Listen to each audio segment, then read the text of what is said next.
Hey there, good evening, Facebook people, YouTube people. It's your girl Chris once again, continuing on with the breakup part two. You probably won't be hearing anything else about it. I'm going to say this and then I'm going to be done with it. I touched on it just a little bit earlier when I was waiting to go to work.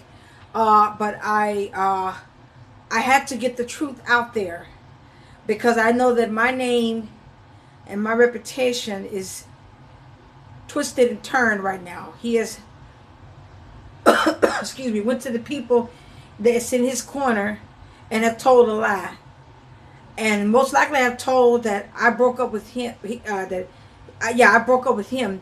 Reality is, I did not break up with him. The reality is, I did not walk away from him or the relationship. I did not walk away from him when times were hard. I did not walk away from him when he was sick. I did not walk away from him when he needed a ride from work and I would be getting off from work and I would be tired and I would go get him and never got a thank you. So I didn't want I didn't walk sorry. I didn't walk away. I gave this man a little too much. And that was the problem. I cooked for this man. There was nothing I didn't do for him. And someone was telling me, you gave him wifely care and you was just a fiance. Again, this is my first serious relationship. So I was going in it, I was learning as I was going in it. And he was an older man. But that was just about all that he had the upper hand in. Because I'm a Holy Ghost woman. I'm filled with the Spirit of God. And God gives me spiritual insights and divine discernment. So a lot of things he could not get away with because God would reveal and show me. And so basically, he didn't deserve me. I'm not saying I was perfect, but I don't know any woman in the world or around the world that would let her fiance stay with a female roommate. There was a emotional bond between him and her, and he wasn't man enough. He wasn't courageous enough. He did not want to communicate to me because he knew if he did, there would be no wedding. And so basically, he rather had been silent about it and did some lightweight complaining to me about it, that talking about he wished he never had moved out of there. Yet it's still, there was the same people that was using him to clean the apartments and using him to pay rent when her daughter, her lazy daughter and her lazy children laid around all day. She laid around all day, but expected him to carry the weight. Some men like dysfunction. Some men like to be used and abused. I never used him. I never abused him at all. And that is the truth. I loved him with everything that I had in me. My whole body, my whole soul loved this man. He was the love of my life. Am I hurt? Absolutely. Am I angry? Absolutely. Absolutely. But I'm going to rise out of the ashes and I'm going to show him. I'm going to show him that I can make it without him. I'm going to show him that there is someone else out there that God is going to send that will love me the way I deserve to be loved and cherished and respected. Because I'm not going to lower my standard. I'm not going to lower my standard for any man. I'm not going to lower my standard. I know who I am and I know my worth. And I'm not going to beg a man to see my worth. I'm not going to beg a man to respect me and to love me and to show me the respect that every other woman deserves. Whether, I don't care if she's a whore, hooker, or slut. Every single woman deserves respect. You know why? Because without us, the man would not be here. We gave man life when we carried him for 9 months. So don't go there. Now, have I forgiven him? Yes. Do I still love him? Yes. I think I will always love him. But what I do now is pray for him. That's about it. Because right now, it's over with me. It's over. I've gone no contact. It is over. It is over with me from my end. And even if he did reach out, he would have to be changed. He would have to man up to his family and say, look, This is the woman I love, whether you like her or not. And that's what I told his sister. I said, I don't really care about being not liked. I said, but I'm going to be acknowledged and I'm going to be respected. And that's what she could not handle. So instead of being a woman and coming to me about it, getting some clarity and some closure, she ran to her brother for protection. Well, you know what? I have protection too, from the King of Kings and the Lord of Lords. And my God, through Jesus Christ, is not going to let anything happen to me. I am going to be okay. No weapon formed against me shall ever prosper. Ever.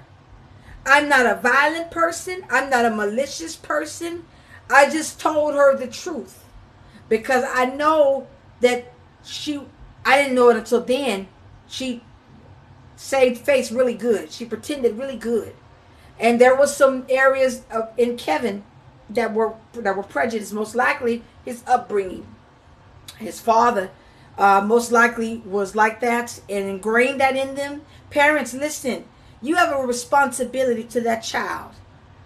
That child is not born hating someone for the color of their skin. I'm talking to people like the Metcalfs and like the Anthonys and these other people that's teaching these babies, these innocent, precious babies, to hate someone else for the color of their skin without even knowing them. Listen, it's evil. It's demonic. It's of the devil. God is love. God is love. God is love. What color is love? What color is our heart? What color is our heart? What color is fear? What color is love and peace? That's not going to be in heaven. Seriously. If you think you're going to heaven with hatred in your heart, you're not going. I'm letting you know now. But to have the audacity to teach these precious babies and to make these nasty remarks and these nasty comments, and the babies don't even understand until they get older. Some defy it and grow up and say, I'm going to marry that same race that you put down. While others go and taunt and bully and kill that race, all behind one seed of hatred. Parents, stop it. Stop it. Stop teaching your babies to hate white people. Stop teaching your babies to hate black people. Black people, stop teaching your babies to hate white people. Asian people, stop teaching your babies to hate Indian people. Indian people, stop teaching your babies to hate Russian people.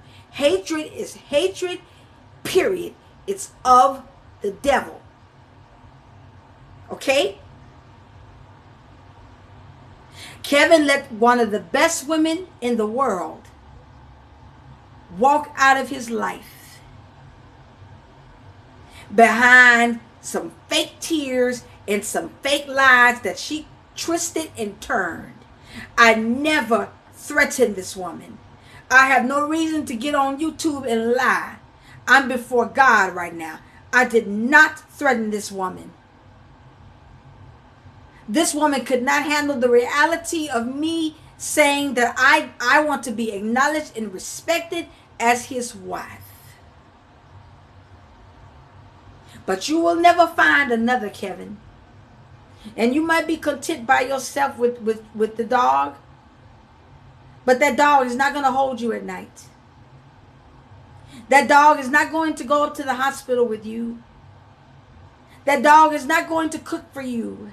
That dog is not going to take you in and take care of you when you were sick and down and out and having your episodes. That dog is not going to do what I did. And that's on the real. You've got to live up to your consequences, and you got to face your reality, and you got to make your bed and lie in it because you chose to walk away. I'm not going to beg you. I'm not going to plead with you. Why should I? You were in the wrong.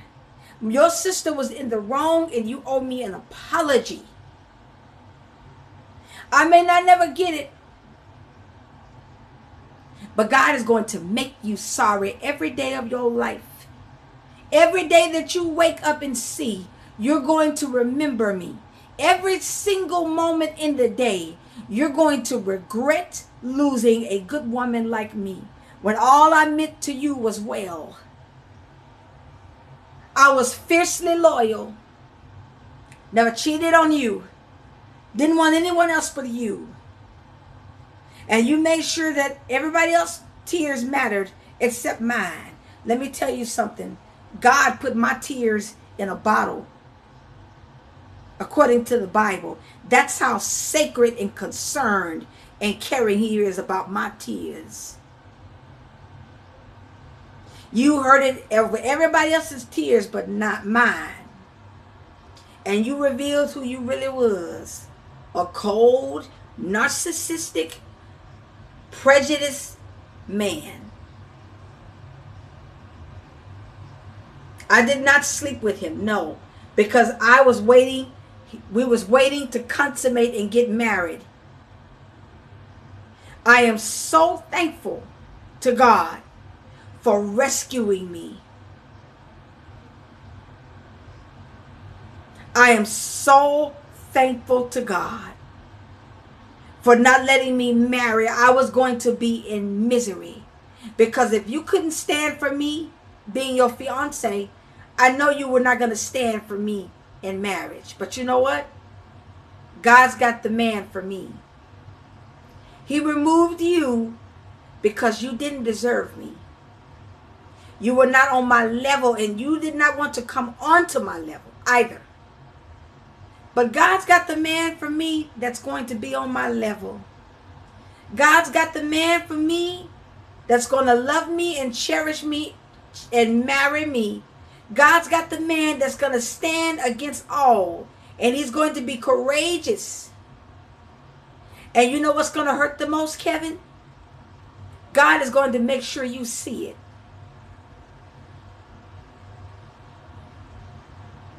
God is going to make sure you see it. And he's going to make sure that you live in regret every single day of your life for walking out on a good woman that loved you, and walking out on a good woman that took care of you to the best of my ability.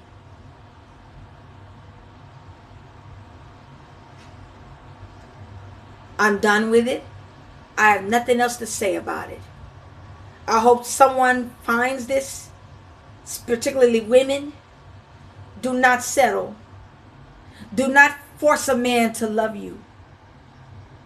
If he is abusing you, if he don't want to hear you in your struggles, or whatever in the case may be, if you're giving 80 and he's giving 20, get out. See, God allowed this because I wasn't going to get out. There was a lot of things I've seen. Again, like I said earlier, white men, if you don't want to marry us and respect us being women that we are, your best bet is to leave us alone. Because most of us don't fit that stereotype that you was raised with to believe. Every girl, every black woman is not Keisha or gangster or loud or a thug gangster. So let me squash it right now and debunk it, that theory and that stereotype. And you better stop it. You better stop using and abusing black women and hurting us, knowing you don't want to be with us, but you want the experiment, and you want to see if the grass is truly greener on that side. Keep one thing in mind. While you're doing that, karma is real, and you will reap it back. Every single thing that you've done, you will reap it back.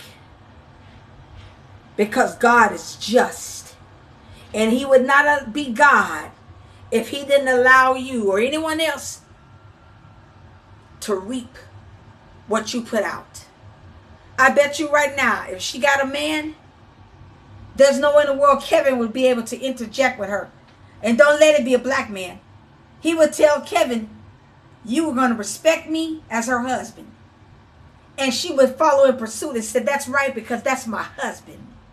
I don't become one with you. I become one with him. She's going to reap it back, though, when her daughters that just got married, She's going to reap it back when she tell her the same thing. Mama, this is my husband. You don't come before him.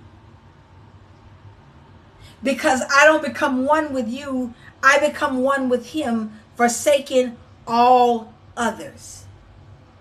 If you can't do this, don't get married. I'm done with it. I'm moving on and moving up. And I want to see what God has in store for me. I'm not going to remain and reign. Every day I heal and get better. So I'm not going to remain in this condition. But I thank God for my support team. But mainly I thank God for God. Because he's here with me. He said he would never leave me nor forsake me. Again, I'm not bitter at Kevin. I still love him. And I still pray for him. But he will never have me again. Signing off, folks. Have a blessed day.